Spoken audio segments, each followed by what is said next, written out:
என் அரவணைப்புல வளர்ந்தவன். இளந்திரையன் மேல எவ்வளவு பிரியம், அக்கறை பாத்தியா?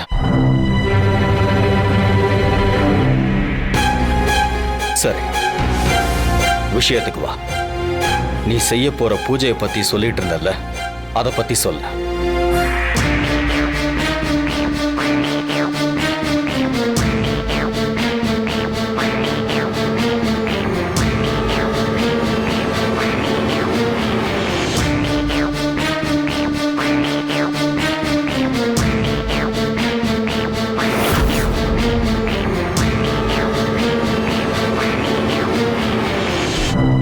அப்படியே ஆகட்டும்.